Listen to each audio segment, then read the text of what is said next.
こんにちは。はい、こんにちは。バシャールエモディシャリフルと申します。はい、どうも。お父様、そのままもうロックされてますので、お待ちしております。すいません। Hello বন্ধুরা, আমি একটি জাপানিজ ডে কেয়ার স্কুলে গিয়েছিলাম বাচ্চাকে স্কুলে ভর্তি করার জন্য। তো ওই ডে কেয়ার স্কুলের ভিডিও করে নিয়ে আসছি পাশাপাশি সবাইকে দেখানোর জন্য যে কেমন হচ্ছে জাপানিজ ডে কেয়ার স্কুল বাহুইকোয়েন। পাশাপাশি এই ভদ্রমহিলা আমাকে সব কিছু একদম ডিটেলসে খুলে বলছিল কীভাবে বাচ্চাকে আমি স্কুলে পাঠাবো, কীভাবে ট্রেকিং করব, কী নিয়ম কানুন, কত টাকা খরচ হবে, কত টাকা আমাকে কোনভাবে খরচ করতে হবে সব কিছু বলে দিয়েছে। ここにあるのは幼稚園から、はいレンタル、はい、かしこまりました。はい、させていただきます。はいでサイズの方も今お母様と一緒にはい見て、Yes, ma'am.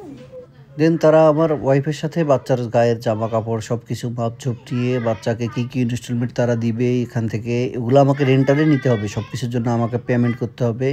দেন তারা হচ্ছে সব কিছু আমার ওয়াইফকে বুঝিয়ে দিয়েছে এবং পাশাপাশি তারা আমাকে কোথায় কীভাবে পেমেন্ট করতে হবে, ব্যাংকের যাই কীভাবে আমি কীভাবে পেমেন্টগুলো করবো ওগুলো সব কিছু কাগজপত্র আমাকে বুঝিয়ে দিয়েছিল।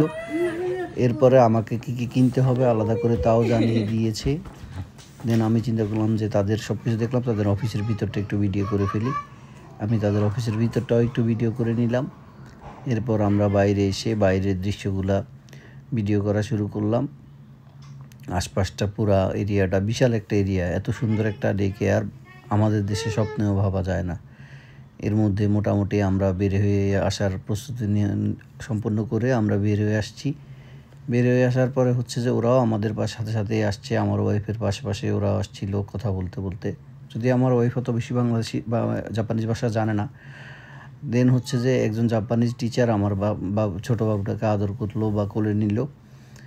দেন আমরা সবাই একসাথে বের হয়ে আসলাম এবং আমি দেখার চেষ্টা করতেছিলাম যে আমি দেখি বাট দেখানোর চেষ্টা করতেছিলাম যে জাপানিজ বাচ্চারা যে কিভাবে আপনার ডিসিপ্লিন, ওরা ওদের জিনিসগুলো ওরা বহন করে নিয়ে আসবে, ওরা ওদের জিনিসগুলো ওরাই গুছিয়ে রাখবে। আবার হচ্ছে যে ওরা যেগুলো ব্যবহার করছে ওগুলো সবগুলো নেটিং ক্লিন করে তারপরে তারা হচ্ছে তাদের জিনিসপত্র নিয়ে বাড়ি ফিরবে। তো আমি সেজন্য অপেক্ষা করতেছিলাম যে ওরা যখন বাড়ি ফিরবে তখন দেখাবো এবং ম্যাডামদের সাথে থেকে আমি বিদায় নিলাম, আমার ওয়াইফ সহ বিদায় নিয়ে আসছি। ওরা এতটাই আন্তরিক ছিল যে মোটামুটি আমাদেরকে একদম শেষ পর্যন্ত আমাদের সাথেই ছিল, গেট পর্যন্ত চলে আসছে আমাদের। এবং আমার বাচ্চার খুব পছন্দ হয়েছিল এই স্কুলটা, সে অনেক এনজয় করতেছিল এবং সে বলতেছিল যে তার অনেক ভালো লাগছে এই স্কুলটা, সে এখানে আসবে আবার।